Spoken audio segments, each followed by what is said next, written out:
नमस्कार, आप देख रहे हैं दैनिक सवेरा टीवी। मैं हूं आपके साथ सृष्टि शर्मा। इस बुलेटिन में हम बात करेंगे तमाम बड़ी खबरों को लेकर। दिन भर में हिमाचल में क्या कुछ खास रहा है, हिमाचल की राजनीति में आज क्या कुछ विशेष रहा है, इसको लेकर भी इस बुलेटिन में हम आपसे चर्चा करेंगे। सबसे पहले बात कर लेते हैं सीएम सुखविंदर सिंह सुक्खू के हमीरपुर दौरे को लेकर। सीएम सुखविंदर सिंह सुक्खू इन दिनों हमीरपुर के दौरे पे है। कल उन्होंने जहां पर गांधी चौक में जनसभा को संबोधित किया था, आज के इस दौरे के दौरान सुखविंदर सिंह सुक्खू जो है सीएम, उन्होंने पहले गसोता महादेव के दर्शन किए। वहां पर वो गए थे आज, और गसोता महादेव के दर्शन के बाद आज सुखविंदर सिंह सुक्खू अपने गृह क्षेत्र नादौन की ओर रवाना हुए। नादौन में आज खरीड़ी में उनकी एक जनसभा होनी थी, जिसको लेकर लोगों में बेहद सारा उत्साह था, और जगह जगह पर जो जन सैलाब है वो सीएम सुक्खू के देखने के लिए, उनके स्वागत के लिए उमड़ा हुआ था, जिसको लेकर जो कांगड़ा धर्मशाला नेशनल हाईवे है उसमें जाम भी यहाँ पर लग गया। और खरीड़ी में जनसभा को सुखविंदर सिंह सुक्खू ने आज संबोधित किया अपने गृह क्षेत्र नादौन को लेकर। ये उनका दौरा बेहद ही खास है, क्योंकि पिछले दिनों, बीते दिनों जिस तरीके से अभी कल हमीरपुर में उनका दौरा था, और हमीरपुर के लेकर उन्होंने कई सारी चीज़ों को अनाउंस किया है, सौगातें यहाँ पर दी है। आज उन्होंने अपने गृह क्षेत्र नादौन में जनसभा को संबोधित किया है, और यहाँ पर खरीड़ी में उनको देखने के लिए बेहद सारे जो जनसैलाब है वो यहाँ पर उमड़ा था। अगली खबर का रुख करते हैं कि शिक्षा मंत्री ने बैठक क्यों बुलाई है। शिक्षा मंत्री ने रोहित ठाकुर ने कल एक बैठक बुलाई है। इस बैठक में प्राथमिक और उच्च शिक्षा विभाग के अधिकारियों को मौजूद रहने के निर्देश दिए गए हैं। ये बैठक बेहद ही अहम रिव्यू बैठक एक रहने वाली है, जो मंत्रिमंडल के गठन के बाद, जब शिक्षा मंत्री ने अभी अपना पदभार संभाला है, तो इसके बाद ये उनकी पहली एक ऐसी रिव्यू मीटिंग रहने वाली है जो विभाग के साथ होगी। विभाग के अधिकारियों के साथ होने वाली इस मीटिंग में, कल की ये जो मीटिंग है, इसमें ये बेहद खास यहाँ पर माना जा रहा है कि शायद इस मीटिंग के बाद अप्रैल माह में पूर्व की सरकार ने जो अप्रैल के बाद जिन शिक्षा संस्थानों को ओपन किया था, उनको लेकर, उन्हें बंद करने को लेकर यहाँ पर चर्चा हो सकती है। इसके साथ ही 380 जो शिक्षण संस्थान है विभाग द्वारा जो प्रस्तावित है, उनको लेकर भी यहाँ पर चर्चा यहाँ पर हो सकती है। और शिक्षा विभाग में जो 10,000 नई भर्तियाँ होनी है, उनको लेकर भी इस मीटिंग में कल चर्चा यहाँ पर विभाग के अधिकारियों के साथ रोहित ठाकुर जो है वो यहाँ पर कर सकते हैं। मंत्री की ये जो रिव्यू मीटिंग है कल की, ये बेहद जो मंत्री की अध्यक्षता में ये मीटिंग होने वाली है शिक्षा मंत्री की, इसमें एक बेहद खास बात ये भी रहेगी कि इस मीटिंग में ये डिसीजन लिया जा सकता है कि ये जो शिक्षा संस्थान है उनमें किस तरीके के बदलाव करने हैं, या फिर नए संस्थानों को खोलने और बंद करने को लेकर भी यहाँ पर चर्चा हो सकती है। हालांकि ये जो चर्चा होगी, इसमें जो प्रस्ताव रखा जाएगा, उसके बाद कैबिनेट की अगली बैठक में ही इस पर निर्णय लिया जाएगा। लेकिन कल की ये बैठक बेहद ही अहम रहने वाली है कि प्रदेश में शिक्षा को लेकर क्या क्या नए फैसले यहाँ पर लिए जा सकते हैं, ये भी देखना अहम यहाँ पर रहेगा, क्योंकि शिक्षा मंत्री की विभाग के अधिकारियों के साथ ये पहली रिव्यू मीटिंग होने वाली है, और बेहद ही खास ये मीटिंग रहने वाली है। और कैबिनेट में शिक्षा को लेकर, शिक्षण संस्थानों को लेकर क्या कुछ फैसले होने वाले हैं, ये देखना भी कल की इस मीटिंग में बेहद अहम रहेगा। अगली खबर का रुख करते हैं कि ऊना में भाजपा की कार्य समिति की बैठक किस तरह की रही है, कौन कौन इसमें आज सम्मिलित हुआ था। हिमाचल प्रदेश के भाजपा कार्य समिति की बैठक ऊना में चल रही है, जिसमें आज पूर्व मुख्यमंत्री नेता प्रतिपक्ष जयराम ठाकुर मौजूद थे। इसके अलावा पूर्व में रहे हुए मुख्यमंत्री प्रेम कुमार धूमल भी इस बैठक में मौजूद रहे थे। और कार्य समिति की इस बैठक में 2024 के चुनावों को लेकर भी बेहद सारी चर्चा हुई है, किस तरीके से इन चुनावों में भाजपा कार्य करने वाली है।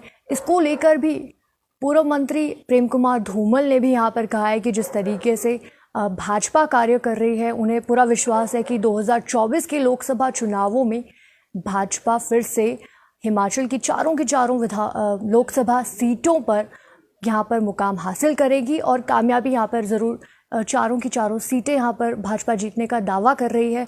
इन रिव्यू मीटिंग में बाकी सारे सदस्य भी यहाँ पर शामिल हुए हैं, और 2024 के चुनावों को लेकर यहाँ पर रणनीति ज़रूर देखने को मिली है। अगली खबर का रुख करते हैं कि क्यों होगा भाजपा का सिग्नेचर कैंपेन, कब से और कैसे ये भाजपा सिग्नेचर कैंपेन क्यों शुरू करने वाली है। आज ऊना में विधानसभा के जो बीजेपी विधायक दल की आज बैठक हुई है, इसके दौरान भाजपा नेता जयराम ठाकुर ने यहाँ पर कहा है कि जल्द ही प्रदेश भाजपा कांग्रेस के खिलाफ एक सिग्नेचर कैंपेन यहाँ पर शुरू करने वाली है। प्रदेश भर में ये सिग्नेचर कैंपेन कांग्रेस की गलत नीतियों के खिलाफ यहाँ पर शुरू किया जाएगा। जिस तरीके से कांग्रेस सरकार ने आते ही तुगलकी फरमान जारी किया है और प्रदेश के काफ़ी सारे संस्थानों को बंद कर दिया है, उसको लेकर भाजपा ये सिग्नेचर कैंपेन शुरू करने वाली है। अलग अलग जगहों पर ये सिग्नेचर कैंपेन शुरू किया जाएगा और ये जो सिग्नेचर कैंपेन है वो जयराम ठाकुर की अगुवाई में शुरू किया जाएगा।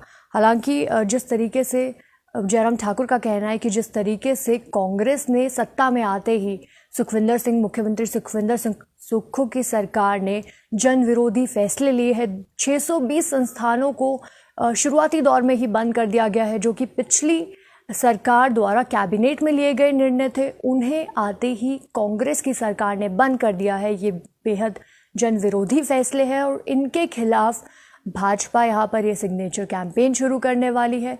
जनता के बीच जाकर जन विरोधी कांग्रेस की ये जो संस्थान बंद करने की नीतियाँ हैं, इनको लेकर यहाँ पर जनता के बीच जाएगी।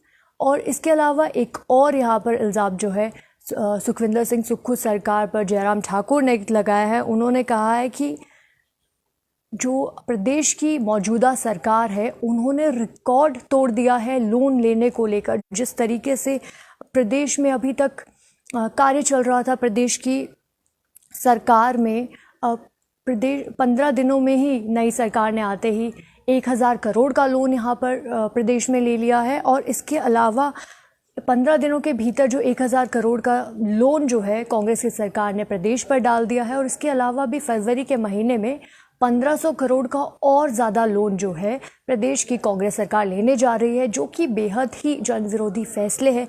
इनको लेकर भी यहाँ पर जयराम ठाकुर ने प्रदेश की मौजूदा सरकार पर सवाल उठाए हैं। कांग्रेस की नीतियों को लेकर भी यहाँ पर कई सारे सवाल उठाए गए हैं और यहाँ पर जयराम ठाकुर का साफ कहना है कि इन सभी नीतियों के खिलाफ, जनता के खिलाफ जो फैसले अभी तक कांग्रेस द्वारा लिए गए हैं, इसको लेकर जनता के बीच भाजपा जाएगी। हिमाचल की भाजपा सिग्नेचर कैंपेन यहाँ पर शुरू करेगी ताकि जनता के बीच ये सारे मुद्दे उठाए जा सके और जनता के बीच इस सिग्नेचर कैंपेन के ज़रिए जयराम ठाकुर इसकी अगुवाई करेंगे।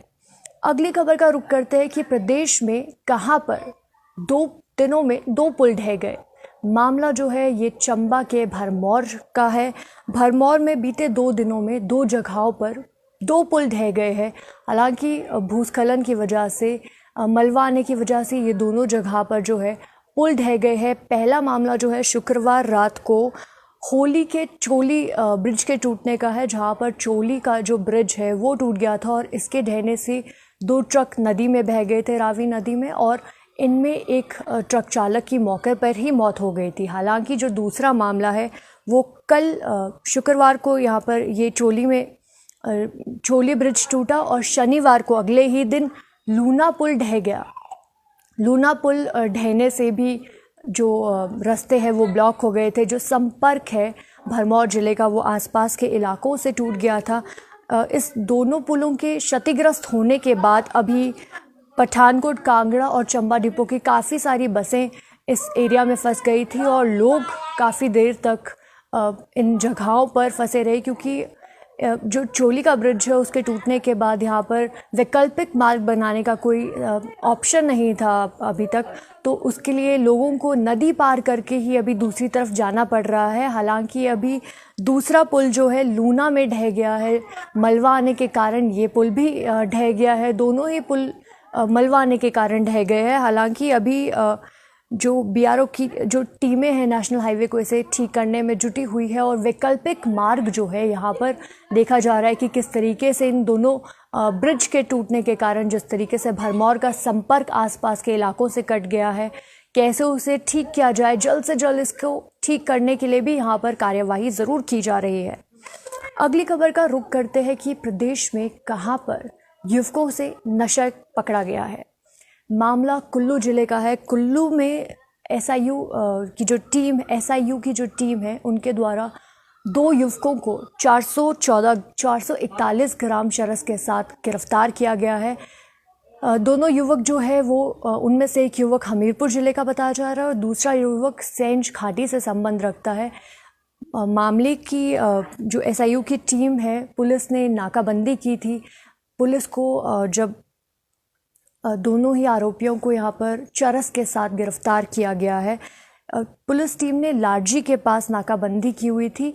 मौजूदा जो प्राप्त जानकारी है उसके बाद ये नाकाबंदी की गई और दोनों युवकों के पास से 441 ग्राम चरस बरामद की गई है और मौके पर ही इन दोनों को धर दबोच लिया गया और एनडीपीएस एक्ट के तहत ये मामला दर्ज कर लिया गया है और इस पर आगामी कार्रवाई जो है वो यहाँ पर की जा रही है। और ये दोनों युवक जो है 21-22 साल की उम्र के बताए जा रहे हैं और लगातार कुल्लू पुलिस जो है नशे तस्करों पर शिकंजा कस रही है और लगातार नशे की रोकथाम में यहाँ पर मुहिम जो है कुल्लू पुलिस चलाए हुए है, क्योंकि आए दिन जो है यहाँ पर नशा तस्करों से नशे के जो मामले हैं वो यहाँ पर सामने आ रहे हैं और आज का ये जो मामला है इनमें 2 युवकों को गिरफ्तार किया गया है। अगली खबर का रुख करते हैं कि प्रदेश में स्कूली परीक्षाएं नॉन बोर्ड स्कूल्स जो है उनकी स्कूली परीक्षाएं कब से शुरू होने वाली है। हिमाचल में समर वेकेशन स्कूल्स जो है उनमें 3 मार्च से स्कूली परीक्षाएं शुरू होने वाली है। जो नॉन बोर्ड कक्षाएं हैं उनकी ये परीक्षाएं शुरू होने वाली है। इसमें जो कक्षाएं हैं, शिक्षा विभाग ने इन परीक्षाओं को लेकर नोटिफिकेशन जारी कर दिया है। डेट शीट यहाँ पर जारी कर दी गई है। पहली, दूसरी, छठी और चौथी और 7वीं कक्षा जो कक्षा है उनकी परीक्षाओं की ये डेट शीट शिक्षा विभाग द्वारा जारी कर दी गई है। इस डेट शीट के अनुसार 3 मार्च से इन बच्चों की परीक्षाएं जो है वो शुरू हो जाएगी और इस शिक्षा का जो समय है वो 10 बजे 10:30 बजे से सुबह मॉर्निंग शिफ्ट में ये शिक्षा जो परीक्षाएं होगी वो यहाँ पर शुरू होगी और इसके अलावा इसके लिए जो बच्चों को 10 बजे आधा घंटा पहले यहाँ पर स्कूल में पहुँचना होगा। तो मैं आपको बता दूं कि समर वेकेशन स्कूलों की ये परीक्षाएं हैं जो 3 मार्च से शुरू होने वाली है और नॉन बोर्ड पर कक्षाएं जो है उनकी परीक्षाएं ये है जिसमें कि पहली, दूसरी, चौथी, छठी और 7वीं कक्षा की लेकर ये डेट शीट यहाँ पर जारी कर दी है और ये परीक्षाएं 3 मार्च से शुरू हो जाएगी। ये कुछ तमाम जानकारियां थी, अपडेट्स थी जो दिन भर में हिमाचल में हुआ है। हिमाचल में क्या कुछ खास रहा है उसको लेकर भी हमने इस बुलेटिन में आपसे चर्चा की है। देश और प्रदेश की तमाम खबरों के लिए देखते रहिए दैनिक सवेरा टीवी।